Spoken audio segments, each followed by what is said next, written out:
My name is Marcello and this is Simon Oliver. We founded a digital consultancy and design company called Tennis. For the last 10 years or so, we've been doing a lot of digital transformation projects, design projects, and working a lot in technology. And we just thought that with the way things are changing and the rate of pace that technology and design is changing when it comes to web, that we would kind of record some of the conversations that we have on the kind of day to day and some of the projects and clients that we work with. I think this, we'll call it a podcast series will probably take a couple different formats. We have some really great clients and people in our network that we want to interview as well. And sometimes just a discussion between Simon and myself. With this very first conversation, we wanted to kind of boil the ocean and try to define what design is, because there's still a lot of, I think, inconsistency in the way that people think of design in our space. And I think that there's still quite a lot of education that needs to happen. And there's a lot of assumptions about what design is. So it was just a really interesting conversation that we were having personally. And then we decided to kind of try to recap some of that conversation and record it, because I think it would be useful for some people out there. I think a good disclaimer is design from the tennis perspective as well. What do we think design is? And I think it's a pretty interesting topic because there's a lot of latitude in terms of what other people think about it. It's very interpretive.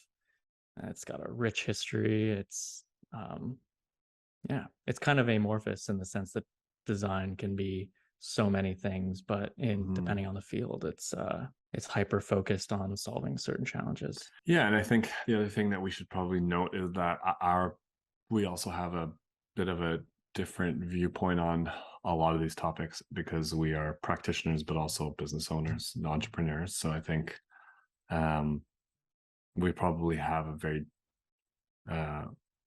well, maybe not very different, but I think the point is just that a lot of the kind of thought process that we have internally and a lot of the conversations are also biased by the fact that we own a business, a profitable business in the space. So a lot of the ways that we kind of think of design are probably also need to be considered in terms of like how you actually run a design organization.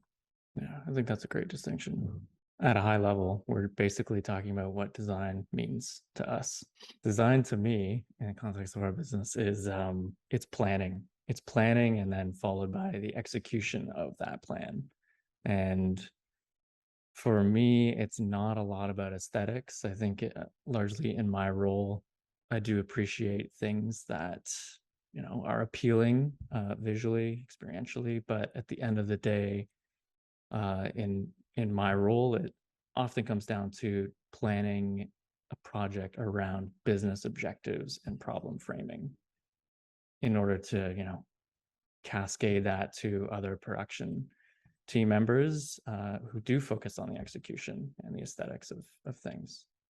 But so yeah, if we compartmentalize it, that's what it is for me. It's largely intangible in a way. Yeah, I agree. I mean, we obviously both have a similar opinion on this, but I think that, like, again, this question is like, it's a huge question with tons of nuances, but I think it's an interesting one because you're right. Like most people think that we talk to, especially if it's a potential new client or something, think of design as just like the aesthetic execution or output, and even that is not, I say most people, but it's really just depends on, I've noticed it depends a lot on like the sophistication of the challenge and the product that we're trying to build. So, a smaller organization that's just looking for a, brochureware type of website, for them, design is, I just want something that looks nice. And there's a place for that as well. And then as you kind of move up the chain of complexity, you start front loading more and more solutioning. And I'd say like the importance starts shifting more and more to the solutioning and planning. But then you also have, even within that, you have micro slices of potential products where like the aesthetic is very important because you're trying to achieve some sort of goal. So like if you think of like apps and products where organizations want you to spend money, aesthetic decisions can influence a whole range of behavioral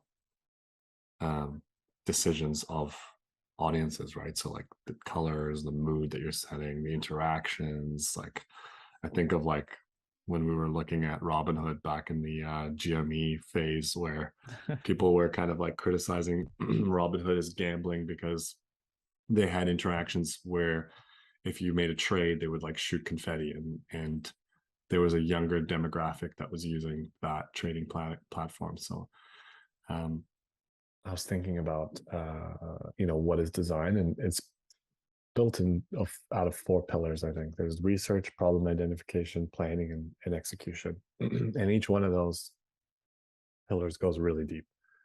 Could be its own practice, even. Like you could have a practice that all you do is research, for instance. And a lot of UX firms do that. Yeah, and that's kind of what we were discussing in our own business too, like the segmentation between UX practitioner versus a UI practitioner. Like they're still T-shaped thinkers in their own domain, and they still do their own deep research and delivery of that work. But UX focused practice is quite distinct from a UI focused practice, and the challenges are very different, and the outcomes can also be different. Even aesthetics too. Just a side note, like the way it can define the value of a product as well, right? So things that feel a bit slicker feel more expensive. So you could deter your audience pretty quickly if it's a cost sensitive audience, if things look expensive, versus making something look affordable and accessible can also, deter other audiences. I think Amazon's a great example of that. Yeah. Like when we talk to Amazon and we kind of learn about their operating pillars, or their what do they call them, like their operating values, and one of them was fiscal responsibility. Those decisions in terms of like how much they invest in the UX design of the actual platform are like so deeply embedded in the values of the organization. It's intended to be a bit of like a marketplace for bits and bobs. If you started to kind of change the aesthetic design and make it look like a what's a good example, wealth symbol or something like that, I think it would kind of alienate people a little bit. I mean, these are just assumptions, but yeah, Amazon, it just caters to like speed and efficiency. It's all across their brand, and it comes back to that value. It's the same reason they built most of their desks out of like IKEA doors and 2x4s, totally, right? Like that's a classic Amazon story when it comes down to the fiscal responsibility side of their business. So I don't think their digital is really any different. It's like they do the bare minimum to get it to work, and like nothing more, no flourishes. Like their payment pathway still looks like it's back from the early 2000s, right? And it's a whole overload of information, but it works. And you're only in there to order a product and then you're out. You're not looking for any sort of sticky experience. Speed and the effectiveness of the product of Amazon is what keeps you coming back. Yeah. And the prices to some extent. Yeah, exactly. And then it's great for them because then they get data on what sells well. But that's a totally different topic.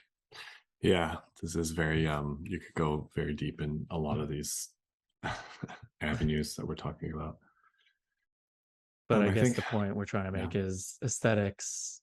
It's one part of this, and then there's the research, the planning, the execution. What were those four pillars you mentioned again? The research, planning, problem identification, and execution. Yeah. Yeah, and I think that when you're doing something that has such high risk, so any organization that's like, I mean, in general, I feel like design in relation to the web and development is kind of interesting because you can really build anything. And so much of the design process is also just building out what this thing is that you're going to be doing on the web. So it's kind of like a tactile skill as well. Like in our context, design is not just about the aesthetic, but it's also about like how are you developing this product? What technology are you using?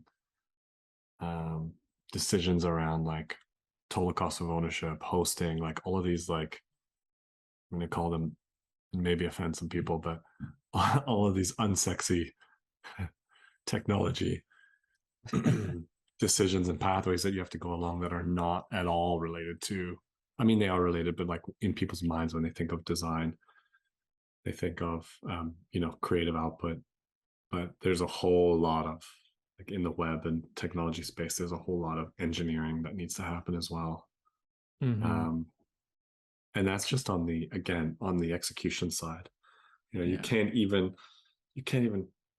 get to there without having a really solid plan and then a lot of really solid research, especially when it comes to like human input, because those people are going to be actually using this thing day to day. So it's pretty unique. It's a pretty unique space, I think, because I think of like other design practices and like that I'm not sure how much time you would need to spend sitting with people that are going to be using whatever it is that you're designing. And I mean, I think industrial design yeah. definitely has some resemblance to what we're doing, and that's really the origin of product design altogether. Even Mm-hmm. what we're doing in UX, I think a lot of our process is borrowed from more of an industrial design practice than Yeah. that graphic design or communications practice that we were both from back in the day. Mm-hmm.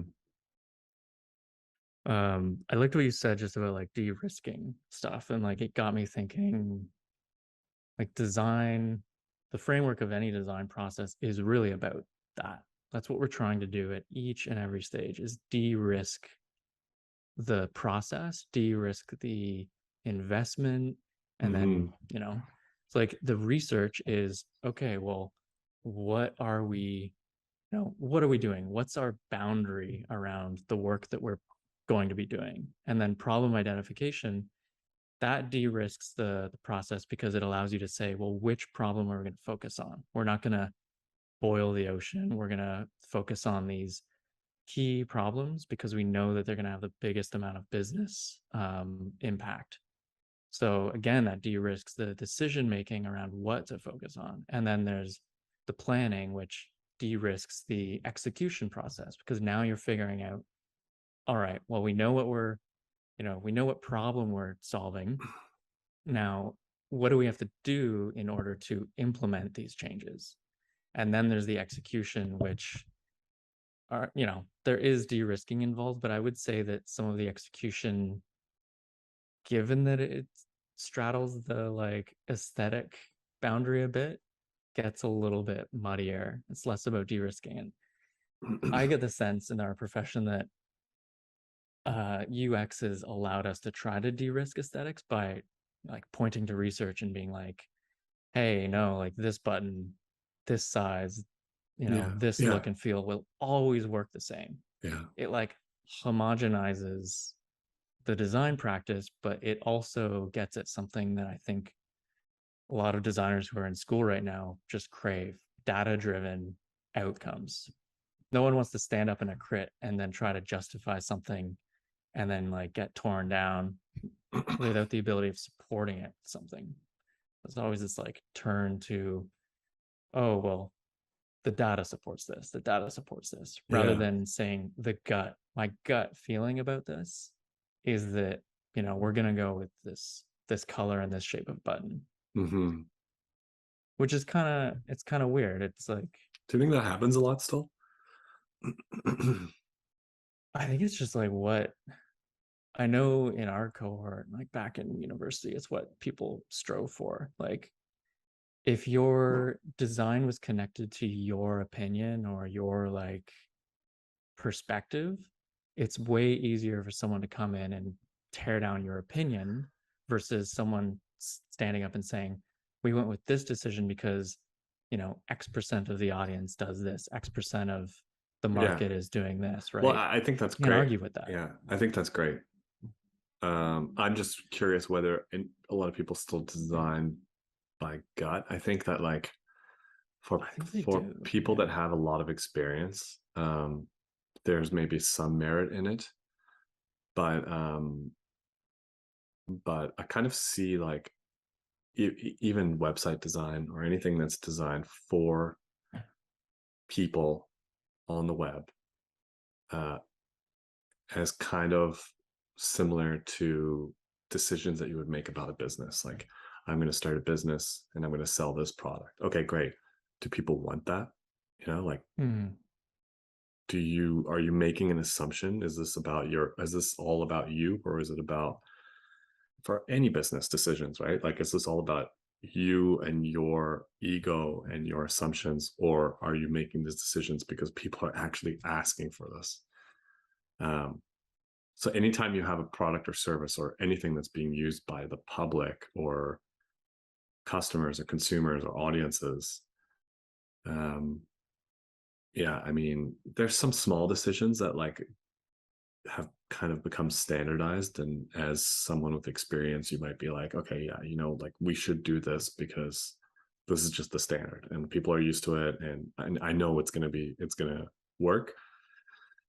But yeah, I mean, that's the whole point of the research part, right? Is like understanding what you're actually doing and why. And to just like make assumptions would be kind of crazy to me. Yeah. I was also No, thinking about like, sorry, go ahead. I think at those early stages, like assumptions are really problematic. But Yeah. like I think in the later stage of execution, that's where you start bridging the gap between industrial design and something like graphic design and like Mm-hmm. layout and aesthetics and emotion and all of that stuff. Because that's Mm-hmm. where you start applying the brand and the brand tone and things are a little bit more gray, right? Yeah. Yeah. Even with a even with the brand language, sure, we've got brand guidelines, but Mm-hmm. Yeah. it's You have all to apply them. interpretive, Yeah. right? Yeah. Yeah. That makes sense. That makes sense. Mm-hmm. Um, when you were talking about de-risking, I was kind of like thinking about the process and what we do as part of the design process and what is design. And it's kind of like you're decreasing risk. So yeah, you're de-risking, and then you're also increasing accuracy on the other side. Like, I feel like Yeah.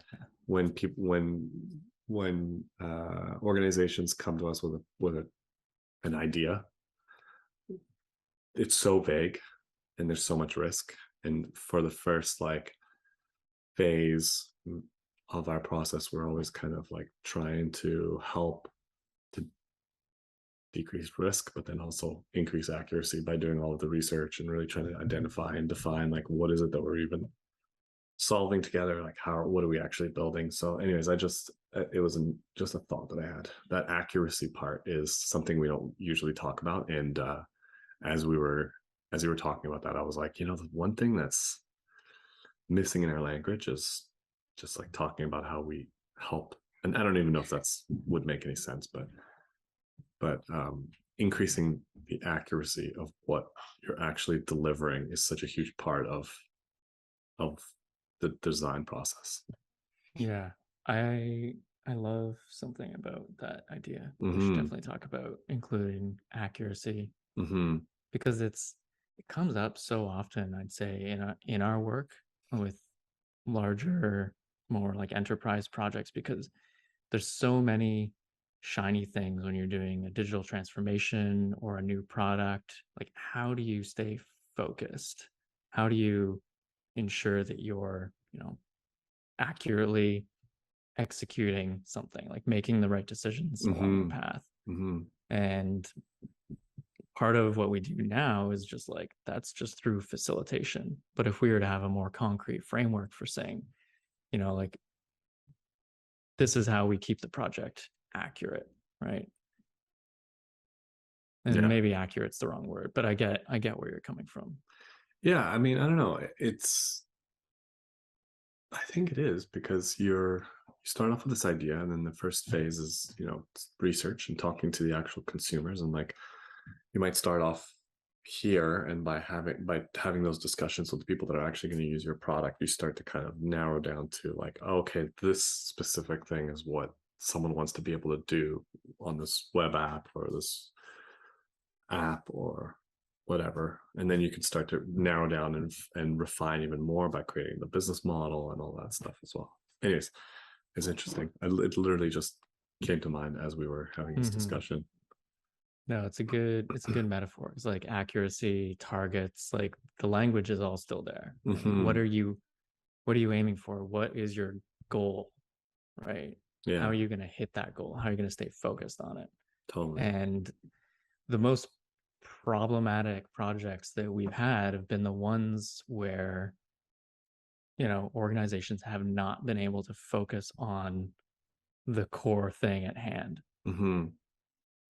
They keep deviating, right? It's like every time you uncover something new, it's like they branch off into 12 different directions. And that's part of the challenge of our role. Like, sure, we're doing the execution, we're doing the research, but largely it's about like walking people back from a ledge. I So was going to sometimes, say that, like, I think, and maybe this is just us as like sort of novice entrepreneurs, but I think that the other core part of the design process, or what should be core, is this ability to kind of like pivot and be agile. And I think we do that really well. And I'm not sure if it's like, now I'm putting on my business hat. I'm not sure if it's good for the business to be that agile, because versus like being more structured in how you allow people to kind of like flow through your process. But from a strategic standpoint, I think that personally, like, things change so much, and there's just so many different directions that you can go with technology. And like, again, our context is purely web development. So and being able to pivot and be agile with your process is like very important, I think. yeah. And the one piece that's maybe, it's like being able to pivot effectively, right? Because you can always just task Yeah, switch, like whatever, and totally. just meander through the process and Yeah. just sort of do what's asked of you. But if you're effective with it and you're saying, well, this is actually kind of what you're asking, so we do need to pivot, but this is how we're going to pivot in order to like remediate potential issues of such a big change. And Yeah, we've gotten positive feedback, from that one client that was changing up the process on a weekly basis, right? that was a great example, But because like, I think people with, organizations with new products, heavily funded, operating at like the speed of light, making decisions on a whim every like week that are like huge, would be huge decisions for other organizations, but they're just moving so fast because they've got the funding, they're they've got an amazing market positioning, the potential is huge. Yeah, I mean, there's just no option. They have to be able to no, kind of like pivot and change like on a dime all the time, until they get to like a level of maturity where things are a bit more stable and they've kind of like built out a market share and stuff like that. mm-hmm.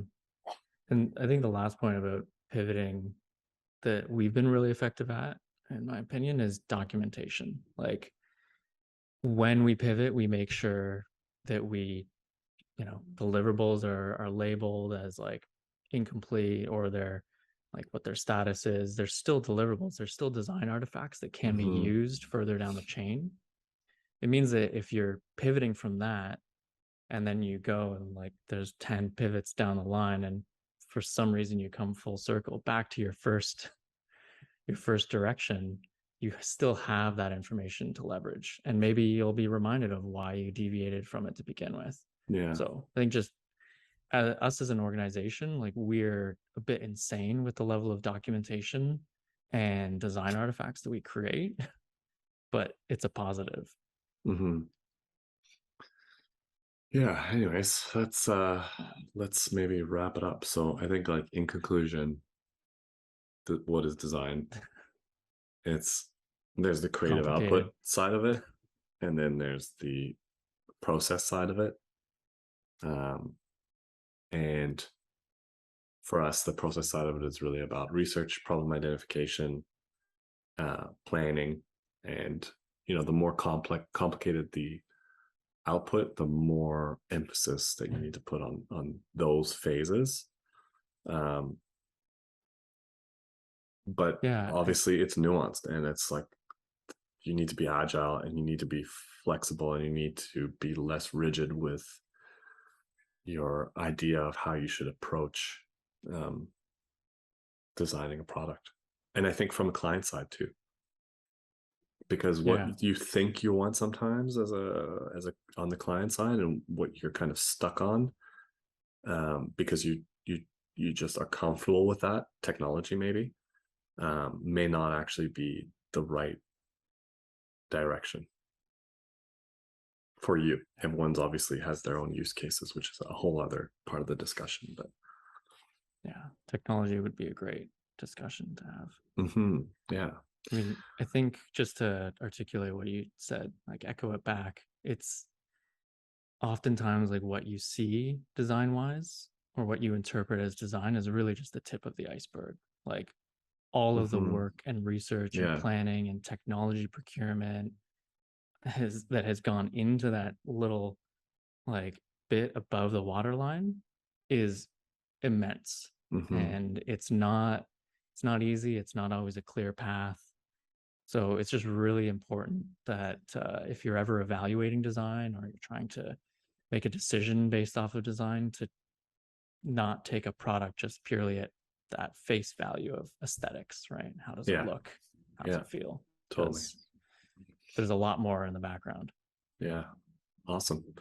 All right. Well, let's call it on a positive note. um, if you like what you hear and you're interested, subscribe and keep following along, because we're going to continue to have more of these discussions. We want to bring on some really great guests too. We've got a couple that we've already recorded that are kind of in process. So yeah, I mean, this is also partly just a passion project for us. So we're really excited to kind of continue down this pathway. Thanks for listening. Awesome. Thanks a lot, Marcello. Okay. Okay. Thanks. Bye.